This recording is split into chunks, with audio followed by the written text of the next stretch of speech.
OROP का aerial मामला क्या है? अब ये है क्या OROP? One rank one pension. साथियों, वन रैंक वन पेंशन क्या है, अब मैं आपको इसके बारे में बताना शुरू करता हूं। पहले अपनी पाठशाला को अपने साथियों से ज़्यादा शेयर कीजिए, है ना, ताकि ये जानकारी जो है हमारी बहुत लोगों तक पहुंचे। क्या है, मैं अब उसके बारे में बता रहा हूं। असल में साथियों है कुछ ऐसा कि भारत सरकार के साथ में जितनी भी सिक्योरिटी एजेंसीज हैं, उनमें कईयों को तो आप जानते हैं और कई आपको लगती हैं कि ये सब एक ही हैं। जैसे आपको लगता है कि भारत के जो फोर्सेस हैं, जो सैनिक हैं, वो एक जैसे ही होते होंगे। आपको लगता है शायद बीएसएफ भी आर्मी ही होती होगी, लेकिन बीएसएफ पैरामिलिट्री फोर्स है और वो गृह मंत्रालय के अधीन कार्य करती है। ऐसे ही भारतीय सेना में आपको सब एक जैसे लगते होंगे। जो लोग आउटसाइडर्स हैं, सिविलियंस हैं, उन्हें नहीं पता होता कि सेना के अंदर क्या क्या नियम होते हैं। तो सेना के 3 प्रमुख अंग जो हैं भारतीय सेना के, जिसमें थल सेना, नभ सेना और जल सेना, नौसेना जिसे आप कहते हैं, है ना, एयरफोर्स, आर्मी और नेवी। एयरफोर्स, आर्मी और जो नेवी है, इन तीनों में सेम रैंक के जो कर्मचारी होते हैं या अधिकारी होते हैं, इनके रिटायरमेंट पर इन्हें सेम ट्रीट नहीं किया जाता, अर्थात किया जाता था, पहले ये बोलना उचित होगा। यानी रैंक तो एक होती थी, लेकिन जब पेंशन मिलती थी तो अलग अलग मिलती थी। किसी को ज़्यादा पेंशन, किसी को कम पेंशन। ऐसा क्यों होता था? एक सुपीरियरिटी थी, या फिर ये समझ लीजिए कि ये माना जाता था कि हाँ भाई, इनका काम ज़्यादा बढ़िया काम है, जबकि काम सबका बराबर है। वे देश की सुरक्षा में सभी लगे हुए हैं। ऐसी स्थिति में देश में एक मांग उठी जिसका नाम था one rank one pension. One rank one pension फिलहाल भी चल रही है, लेकिन इसमें एक फिलहाल मामला आया हुआ था और वो ये था कि जिनको वन रैंक वन पेंशन लागू होने के बाद अब तक पैसा पूरा नहीं मिला है, दैट इज एरियर, कि इतने साल से अटका हुआ जिनका पैसा था जो नहीं मिला है, उन्हें लेकर के सुप्रीम कोर्ट में बहस चल रही थी। सुप्रीम कोर्ट में बहस किस बात की चल रही थी? कि एरियर कब भुगतान किया जाएगा। एरियर भुगतान को लेकर के सुप्रीम कोर्ट का फैसला आया है। उस फैसले को आज आप चर्चा में ले रहे हैं, लेकिन मार्केट में ये चर्चा इस बात के लिए निकल कर आई है कि सुप्रीम कोर्ट ने केंद्र से कहा है कि लिफाफे में बंद करके हमें आप जानकारी क्यों दे रहे हो। हालांकि ये मसला बहुत बड़ा है, इसका ध्यान केवल इस बात के लिए आकर्षित कर लेना कि लिफाफे में बंद करके क्यों दे रहे हो, वो अतिशयोक्ति होगी। मैं आपको पूरा मुद्दा बताता हूं और फिर लिफाफे वाले मुद्दे तक भी लेकर चलता हूं, ठीक है? चलिए देखते हैं। ये आपको जहां पर सैनिक दिखाई दे रहे हैं, ये सैनिक और सैनिकों के परिवारजन हैं जो वन रैंक वन पेंशन की मांग कर रहे हैं, ठीक है?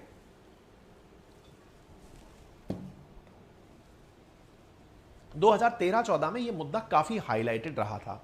फिलहाल की सुर्खी क्या है? वन रैंक वन पेंशन के केस में सुप्रीम कोर्ट ने केंद्र से कहा है कि 28,000 करोड़ जो ड्यू है, जो आपको देना है पेंशनर्स को, जो सैनिक पेंशनर्स हैं जिन्हें देना है, उन्हें आप फरवरी 2024 तक पेमेंट कर दें। यह तो हुई पहली चीज। यानी एक जो फैसला आया, जो द हिंदू से मैं आपको पढ़ के सुना रहा हूं, वो क्या है? सुप्रीम कोर्ट ने केंद्र को आदेश दिया है कि 2024 की फरवरी तक पेंशनर्स को उनका बकाया दे दीजिए, नंबर 1।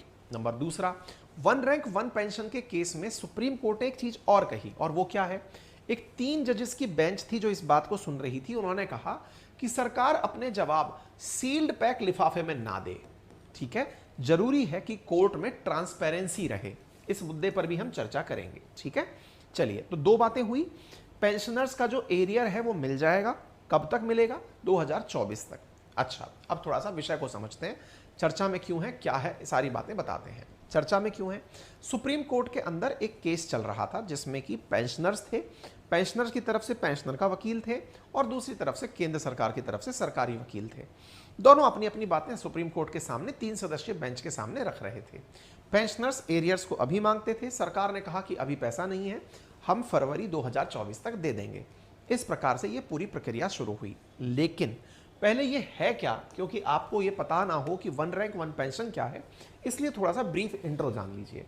साथियों, आज़ादी के बाद में पेंशन के मॉडल तय करने में 26 वर्षों तक वन रैंक वन पेंशन का मॉडल रहा।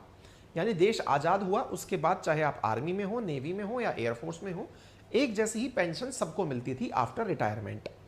1973 के अंदर इंदिरा गांधी जी के नेतृत्व में जो सरकार बनी, उन्होंने one rank one pension model को समाप्त कर दिया कि नहीं भाई, सबको एक जैसी पेंशन नहीं दी जा सकती। और तीसरे वेतन आयोग ने सिविलियंस की जो पेंशन है उसमें तो वृद्धि कर दी और सैनिकों के पेंशन में कमी कर दी।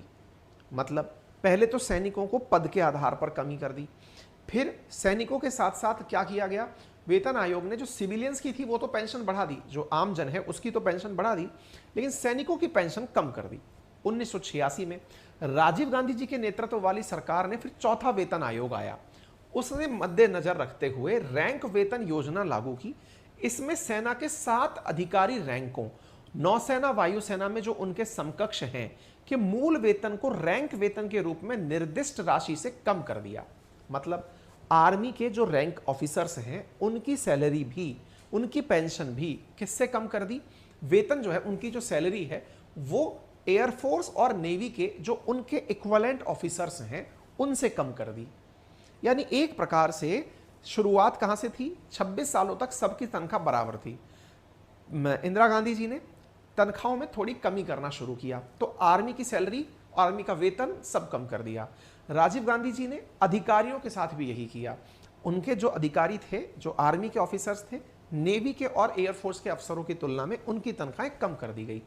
इसके बाद 1986 के बाद के वर्षों में सशस्त्र बलों के कई कर्मियों के लिए पेंशन कम हो गई और ऐसी स्थिति में भारतीय पुलिस बल के अंदर भी वेतनमान के अंदर विषमता पैदा हो गई।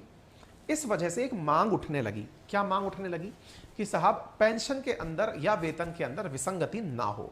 इसी को ध्यान में रखते हुए एक समिति बनी जिसका नाम था कोश्यारी, भगत सिंह कोश्यारी। अगर याद हो तो कमेंट बॉक्स में बता दीजिए, गवर्नर भी रहे हैं, कहाँ के हैं कमेंट बॉक्स में बता दीजिए। सरकार ने पूर्व सैनिकों की मांग का विचार करते हुए कोश्यारी समिति का गठन किया, जो कि एक 10 सदस्यीय सर्वदलीय समिति बनी। इसकी अध्यक्षता भगत सिंह कोश्यारी ने की और 2011 में अपनी रिपोर्ट सौंपी। ये चर्चा चलती रही कि समिति ने पूर्व सैनिकों की ओआरओपी की मांग को स्वीकार कर लिया। अर्थात सैनिक लगातार डिमांड करते रहे कि जब हमारी रैंक सेम है तो तनख्वाहें हमारी अलग क्यों हो या हमारी पेंशन्स अलग क्यों हो। ऐसी स्थिति में सरकार ने इनकी मांग को मानते हुए एक कमेटी बनाई, भगत सिंह कोश्यारी और जब महाराष्ट्र, बहुत बढ़िया। और ऐसी स्थिति में उनकी जो कमेटी बनी, उस कमेटी ने जब ओआरओपी को स्वीकार कर लिया कि हाँ तो हम ओआरओपी देंगे, तो 2014 में जो केंद्र सरकार वर्तमान में है उन्होंने आरओपी के कार्यक्रम का कार्यान्वयन का आदेश दे दिया। यानी 2014 में जाकर के वन रैंक वन पेंशन के तहत जो भी सैनिक थे उनकी जो वेतन विसंगतियां थी या पेंशन विसंगतियां थी उन्हें दूर कर दिया गया। ठीक है, यानी तब से चला आ रहा जो सैनिकों की पेंशन में या तनख्वाह में अंतर था उसे पूरा करने का आदेश दे दिया गया। ये जो वेतन विसंगति थी इसकी कमी को पूरा करना और फिर जो नए सैनिकों को 2014 से अब पैसा जो मिलना शुरू हुआ उनमें जो वेतन वृद्धि थी जिसे आप एरियर कहते हैं, उस वेतन वृद्धि का भुगतान करना सुप्रीम कोर्ट के अंदर विवादित चल रहा था। कब तक भुगतान होगा? भुगतान होनी थी 28,000 करोड़ की राशि। केंद्र सरकार ने कहा कि एक मुश्त हमारे पास इतनी राशि नहीं है। वित्त मंत्रालय ने हमसे इनकार किया है कि हम इतनी राशि एक बार में पेंशन में नहीं दे पाएंगे, इसके लिए हमें अलग अलग चरणों में उसे पैसा देने की इजाजत दी जाए। केंद्र सरकार की तरफ से प्रकट हुए वकील ने बंद लिफाफे में सुप्रीम कोर्ट के सामने यही जानकारी रखी कि साहब हम ये कहना चाहते हैं कि हमारे पास में इतना धन नहीं है कि एक बार में सारे एरियर्स दे दिए जाएं। सुप्रीम कोर्ट की तरफ से कहा गया कि आप बंद लिफाफे में ये जानकारी क्यों दे रहे हो, सार्वजनिक रूप से जानकारी दो, देश को भी तो और जजेस और जो न्याय वो लोग हैं उन्हें भी तो पता चले कि सच्चाई क्या है। तो फिर सरकार ने, जो सरकारी वकील था उसने पढ़ के सुनाया कि वित्त मंत्रालय की तरफ से एक बार में इस धन को देने से रोका गया है। कहा गया है कि इसे 4 क्रम में दे दिया जाएगा। इसका फायदा क्या हुआ? फायदा ये हुआ कि सैनिकों को भी पता चल गया कि वित्त मंत्रालय के अंदर दिक्कत है कि भाई हमारे पास में इतना राजस्व एक बार में नहीं है कि दे दिया जाए। लेकिन इसको गुप्त रखा क्यों जा रहा था? गुप्त इसलिए रखा जा रहा था कि ये बात पता चले तो कहीं ये पता बुरा ना लगे कि देश के पास में इस चीज़ के लिए पैसा नहीं है या ज़्यादा पैसा नहीं है, क्योंकि देने के लिए तो पैसा जेब से ही चलेगा ना, तो पैसा नहीं है। तो अब इसको वो छुपाकर प्रस्तुत कर रहे थे। कोर्ट ने इस मुद्दे को पब्लिक कर दिया, लोग अपने अपने तरीके से इसे ले रहे हैं। कुछ यूट्यूबर्स ने इसे इस तरह से लिया है कि कोर्ट ने, कुछ न्यूज़ चैनल्स ने भी लिया है कि कोर्ट ने सब कुछ खुलेपन में रखने की सलाह दी है, सब कुछ खोल के बताया जाए कि पैसा नहीं है हमारे पास। अरे भाई, स्वाभाविक है कि आपने एकदम एक खर्चा बढ़ाया है तो उसका नियमित रूप से भुगतान होगा। और ऐसी स्थिति में ये तय किया गया है कि अभी 2024 के फरवरी तक सारे पेमेंट्स कर दिए जाएंगे, 4 क्रम के अंदर पेमेंट किए जाएंगे। और पेमेंट का सीक्वेंस जो है वो 30 अप्रैल 2023 से शुरू हो जाएगा। 30 अप्रैल 2023 को दिया जाएगा, फिर कुछ लोगों को 30 जून 2023 तक दिया जाएगा, फिर कुछ लोगों को 31 अगस्त 2023 तक दिया जाएगा, कुछ को 30 नवंबर 2023 तक दे दिया जाएगा, और फाइनली 28 फरवरी 2024 तक सबका पेमेंट कर दिया जाएगा। ठीक है, तो मुद्दा समझ में आ गया होगा और वन रैंक वन पेंशन की कहानी भी आपको क्लियर हो गई होगी। ठीक है साहब, बता दिया वन रैंक वन पेंशन क्या है, क्या परेशानियां हैं, वो सारी मैंने आपको यहाँ पर चर्चा कर दी है। तो अपनी पाठशाला जो कि आपका नया YouTube चैनल है, इसे ज़्यादा से ज़्यादा साथियों तक पहुँचाएं। एप्लीकेशन का नाम भी अपनी पाठशाला है, गूगल प्ले स्टोर पर उपलब्ध है। यहाँ पर जाकर के आप हमारे पेड कोर्सेज ले सकते हैं। ठीक है, हिस्ट्री, ज्योग्राफी, पॉलिटी, इकोनॉमी, चारों सब्जेक्ट पूरे 1 साल के लिए आपको उपलब्ध हो रहे हैं। हमारा टेलीग्राम चैनल अंकित अवस्थी सर के नाम से है, वेरीफाइड है, 1.66 लाख लोग इस पर भी जुड़े हुए हैं। GKY अंकित अवस्थी सर के नाम से है, दूसरा वेरीफाइड चैनल है हमारा, उस पर 2.5 लाख लोग जुड़े हुए हैं। आपको कंटेंट वहाँ पर PDF के फॉर्मेट में प्राप्त हो जाएगा। ठीक है, सेशन को लाइक, शेयर, सब्सक्राइब करना बिल्कुल ना भूलें। और यदि आप चाहते हैं हमारी टीम के साथ किसी प्रकार की सहायता लेना, तो ये हमारे सहायता सूत्र हैं, आप इन पर कॉल कर सकते हैं अधिक जानकारी के लिए, कोर्सेज से रिलेटेड क्वेरीज के लिए।